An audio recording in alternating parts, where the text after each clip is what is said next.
नमस्ते। हाँ, मैं जो कह रहा था, ये पूरा यूरोपियन आर्ट का कह रहा था, अर्ली क्रिश्चियन लेके मॉडर्न एज तक, यानी बीच में रेनेसांस भी आ गया। और रेनेसांस में हाँ, लियोनार्डो का गुरु था वेरिक्यो, वो भी मास्टर था। उसके पास उसे पूरा ज्ञान मिलता रहा था। पर एक बात इसमें बहुत जब उसने मोनालिसा का सर्जन किया, बाद में बहुत उसका प्रसिद्धि हुई, तो वेरिक्यो ने कहा मुझे काम करने की ज़रूरत नहीं। जो मेरा फॉलोवर, मेरा शिष्य इतना अच्छा काम कर रहे हैं, तो मैं अब करके क्या करूं? ये मुझसे भी बहुत आगे निकल गया है। ऐसा होता है, ऐसा होता है, ऐसा हुआ। और एल ग्रेको, वो तो बहुत बहुत पीछे से हुआ था, यानी 17वीं सदी के आजू बाजू हुआ था वेरिक्यो। और सॉरी, एल ग्रेको का पेंटिंग देखने लायक अच्छा है। भगवान यीशु के बारे में बहुत सारा उसने अच्छा वर्क किया है। चलो हम आगे निकलते हैं, हम जाते हैं अभी कंटेम्पररी आर्ट पर।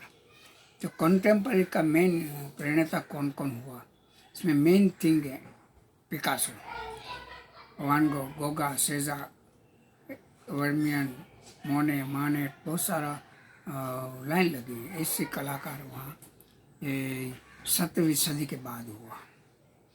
और 18वीं 19वीं सदी में कलाकारों ने बहुत काम किया, बहुत काम किया, बहुत नाम भी हुआ, बहुत अलग टाइप का वर्क किया। इसमें डाली भी आता है, तो हम डाली सरियलिज्म वर्क करने वाला कलाकार था। सरियलिज्म समझने के लिए आपको गूगल में जाकर उसका संशोधन करना पड़ेगा। सरियलिज्म स्वप्न भूमि रचयिता कलाकार, वो एक 3D जैसा वर्क करके एकदम रियलिस्टिक से अप स्वप्न भूमि की रचना करता था। उसको जो ड्रीम आता था, ड्रीम पर से अलग अलग काम करता था, इमेजिनेशन करके। तो उसका काम बहुत वो टाइम पे प्रोफेशनल वर्क था। वो बहुत सारी डिज़ाइन भी बनाता था, प्रोफेशनल वर्क भी करता था। वो एडवर्टाइज का वर्क भी बहुत करता था। उसकी एक एडवर्टाइज बहुत फेमस है, यूज़र कर वॉच, घड़ियालों पर काम किया है, वॉच पर काम किया है। तो एकदम वो आधुनिक से आधुनिक कलाकार था। और उसकी कला को सरियलिस्ट के बाद में तो सरियलिज्म बहुत सारे कलाकार हुए, मेन वो है प्रेरणादाता कौन, डाली। और इम्प्रेशनिस्टों में, फर्स्ट इम्प्रेस कलाकारों में, फर्स्ट इम्प्रेस कलाकारों में आते हैं लैंडस्केप आर्टिस्ट है टर्नर, विलियम टर्नर, बहुत बढ़िया काम किया है। उसने आग जलन का ही काम किया, समुद्र में लगती, पानी में लगती आग का पेंटिंग्स किया है। बहुत सारा स्ट्रोक, फ्री कलर, फ्रीडम रीते पद्धति से काम किया है। और उसके बाद उसके साथ समकालीन इंग्लिश कलाकार थे सब। इसमें जॉन कास्टेम्बल करके कलाकार था, जिसका एक पेंटिंग कलेक्शन बड़ौदा में भी है, फाइन आर्ट्स में। सयाजीराव गायकवाड़ कभी गए होंगे इंग्लैंड, तभी लाया होगा। बहुत अच्छा पेंटिंग, करोड़ों रुपए का पेंटिंग है।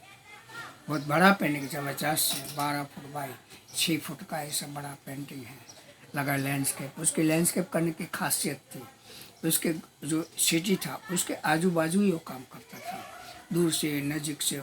चर्च को सेंटर में लेता था, उसके लैंडस्केप में दूर दूर तक दिखाई देता था। उसका लैंडस्केप एकदम रियलिस्टिक से अप था।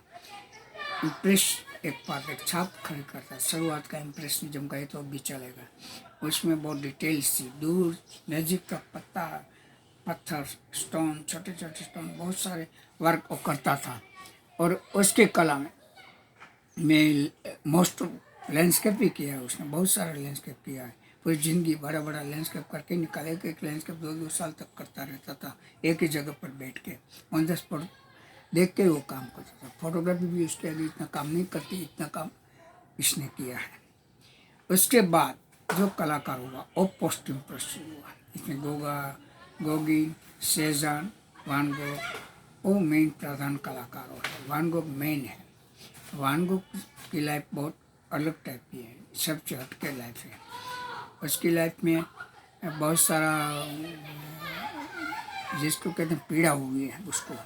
एक बहुत लवर बॉय जैसा था, और एक धुनी कलाकार कहते हैं ना, ऐसा था वो कोई ना कोई इसका इसके कुटुंब में छोटा कुटुंब नहीं था, इसका फादर पोप था, यार वो टाइम पे उसको मेन कहते हैं ना, पुजारी मेन होता है, ऐसा वो था। उसका नाम था, इज्जत थी। उसके 6 बेटे था, उसमें 4 या 3 नंबर का ये बेटा था। तो ये सब तो कोई ना कोई काम धंधा करता था। एक उसको जहाँ रखे वहाँ वो टिकता नहीं था, और वहाँ बैठा बैठा ये ड्राइंग ही करता रहता था। काम देते तो नहीं होता था, तो फरियाद मिलती थी, निकाल देते थे। ऐसा होते होते उसको एक बार घर से निकाल दिया, उस पापा ने घर से बाहर निकाल दिया, सामान वामान फेंक दिया। बड़ा भाई थियो ने उसको मदद किया, और ये बोला तू जहाँ हो वहाँ तुझे मैं हर महीने 100 फ्रैंक या कुछ पैसा भेजूंगा जो है वो। और वो उसको भेजता रहा था, वो मंगवाता रहा था और काम करता रहता था। उससे वो छोटी उम्र में ही उसका देहांत हो गया। दुख की बात है। स्टोरी पढ़ो उसकी, बहुत इंटरेस्ट है वान गोग की। वान गोग ने मोस्ट ऑफ कलर को पहचाना है। सूर्य ये प्रकाश को झिलता था उसके पेंटिंग में, प्रकाश को, उसको फास्ट कलर बहुत पसंद था।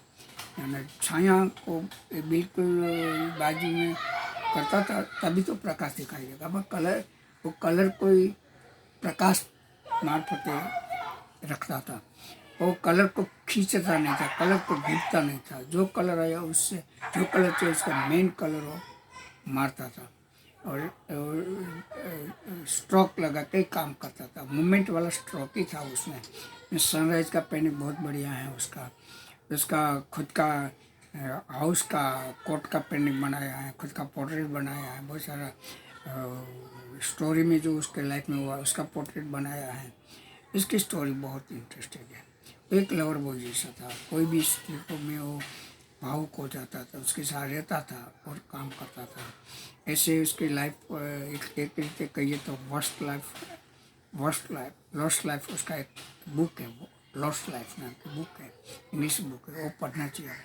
हमारे गुजराती में एक बुक है सड़कता सूर्यमुखी, किसी ने लिखा है, वो अच्छी बुक है। वो उसकी लाइफ स्टोरी बताया है। पेंटिंग की कम चर्चा है। पेंटिंग के लिए तो आपको हिस्ट्री में जाना पड़ेगा उसके डिटेल देखने के लिए। वो गूगल में डालो वान गोग मिलेगा, और पढ़ना चाहिए। वान गोग को रियली पढ़ना चाहिए, क्योंकि उसने 800 पेंटिंग बनाए थे, एक भी पेंटिंग उसका सेल नहीं हुआ था। उसने प्रयत्न ही नहीं किया था, वो कॉन्टेक्ट में नहीं रहता था किसी को। देखो, ये सेल की बात बहुत बिल्कुल अलग है। मैं स्पेशल उसका टॉपिक कहूँगा आपको। पेंटिंग सेल कैसे होता है, क्यों होता है, कैसा होता है, क्यों क्वालिटी, क्या क्वालिटी होता है, और कैसा होना चाहिए और कैसे करना चाहिए। ऐसी बहुत सारी चीज़ें, इसमें बहुत सारी वाद विवाद वाली स्थिति है।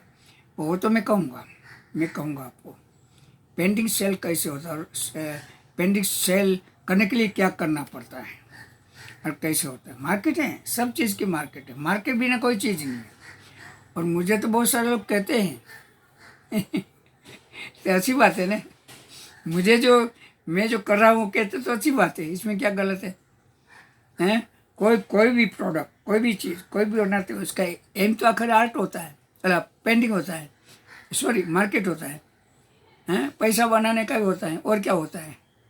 हैं? तो हम हमारे कला को ध्यान में रख के पैसा बनाते हैं, वर्क करते हैं, सॉरी पैसे नहीं, वर्क करते हैं। लोगों को लगा तो लेते नहीं लगे, कहीं इसकी कोई टेंशन नहीं करते। तो वो बात एक अलग है। वान गोग ऐसा प्रैक्टिकल नहीं था। वो इसके माइंड में गिल्टी थी कि मैं ये लोग कर रहे नहीं, ऐसा काम नहीं कर रहा था। क्योंकि उस टाइम पे इंग्रेस नाम के कलाकार, ब्रिटिश कलाकार था, इंग्लिश कलाकार था। वो इतना वास्तविकवादी पेंटिंग बनाता था कि जो हम इम्पॉसिबल कहते हैं वो पॉसिबल, वो वास्तविकवाद में लाता था, रियलिज्म में लाता था, रियलिस्ट में इतना रियलिस्टिक वर्क वो करता था। बहुत फेमस था। फिगर बनाना, न्यूड बनाना, पानी, जंगल, लैंडस्केप, कुछ भी बनाना आसान से मस्ती से बनाता था। उसका बहुत हैवी मार्केट था, इसकी बहुत मांग थी।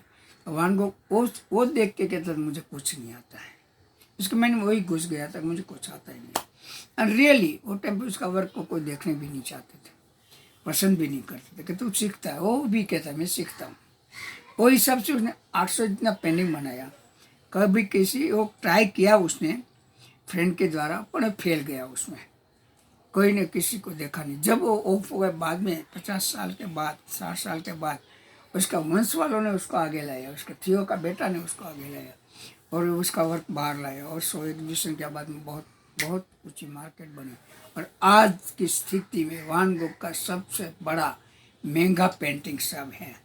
उसका स्पेशल म्यूजियम बनाया है, पैसे कलेक्शन करके अलग अलग सिटी है फिर इटाली की, तो हम वो सिटी में रखा है। और ये लूवरे म्यूजियम में भी है, बहुत सारे म्यूजियम है। लूवरे में तो हज़ारों पेंटिंग है। लूवरे म्यूजियम वर्ल्ड का सबसे बड़ा म्यूजियम है। लूवरे सिटी का म्यूजियम जो है वो नेपोलियन का पैलेस था, और ये पैलेस में 500 से ज़्यादा कमरा, और हर एक कमरे में आज आज आज पूरे दुनिया का पेंटिंग जो नेपोलियन ने खरीद के लाया था, दुनिया भर का वर्क, वो उसमें कलेक्शन है। बहुत बड़ा, जो एक दिन में नहीं देखा जाता, शायद हफ्ते 10 दिन महीनों भी लगे एक एक स्टडी करके देखो तो। इतना बड़ा ये लूवरे म्यूजियम है, छोटा म्यूजियम नहीं है। तो ऐसा सब सारा बातें हैं, सब स्टोरी हैं मॉडर्न कलाकारों की। इसमें पिकासो की तो बात ही अलग है। और तो इसके वर्क के बारे में कहना है, मैं छोटा पढ़ता हूँ, ऐसा उसका वर्क करने की क्वालिटी है। एक वर्क में हम बांध नहीं सकते, पर ज़्यादातर इसके म्यूजियम में बहुत काम किया है, बहुत काम अच्छा काम किया है। ग्राफिक में बहुत अच्छा काम किया है, लिथोग्राफी, एचिंग, बहुत सारा काम किया है।